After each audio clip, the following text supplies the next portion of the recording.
Moikka! Olen rikoskirjailija ja toimittaja Linda Rantanen ja meidän uudessa kodissa tapahtui vesivahinko. Mä oon jo aiemmalla Sector Alarmin videolla kertonut siitä, miten meidän koti tuhoutui tulipalossa. Kannattaa käydä kattoo sekin video. Kun me sitten tulipalon jälkeen rakennettiin uusi koti, niin meille oli ihan itsestään selvää, että meille tulee myös tänne tämä Sector Alarmin palvelupaketti. Mä olin just laittamassa tiskikonetta päälle, kun mä sain sitten Sector Alarmin hälytyskeskuksesta soiton. Asiakaspalvelija tiedusteli, että onko täällä kaikki hyvin, ollaanko me kotona, että keittiön vesi-ilmaisin hälyttää. Ja se huolestutti mua välittömästi, koska mä tiesin, että se on semmoisessa paikassa, että sinne ei oikein pääse mitään pisaroitakaan lentelemään. Ja mä kävin sulkemassa päähanan.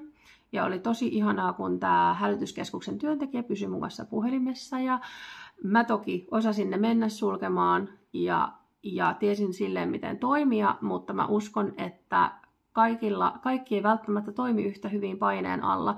Ja tämä on todella arvokas tuki ja apu semmoisessa tilanteessa, että on joku ammattilainen linjan päässä, joka rauhoittaa sua, tukee sua ja kertoo, että miten sun pitää toimia.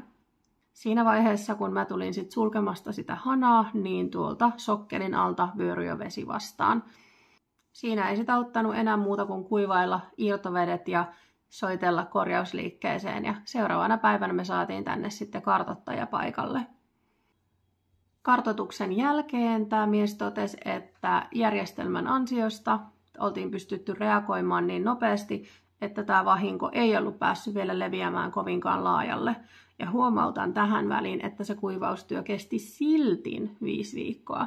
Eli mikähän se tilanne olisikaan sit ollut, jos oltaisiin tästä menty vielä pidemmälle. Myös vakuutusyhtiön kanssa asioiminen sujuu suht mutkattomasti, koska meillä oli Sector Alarmin antamat raportit siitä, milloin hälytys oli tullut ja miten kaikki oli edennyt. Ja me saatiin nämä toimitettua sinne meidän vakuutusyhtiölle.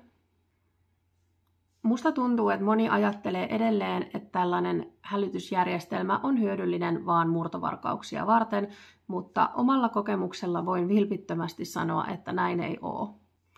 Tässä on kyse perusturvasta, joka suojaa sun kotia, arkea ja koko elämää. Ja jos mä jonkun yhden neuvon antaisin, niin se olisi, että älä odota niin kauan, että se vahinko tapahtuu, vaan ryhdy toimiin ennen sitä.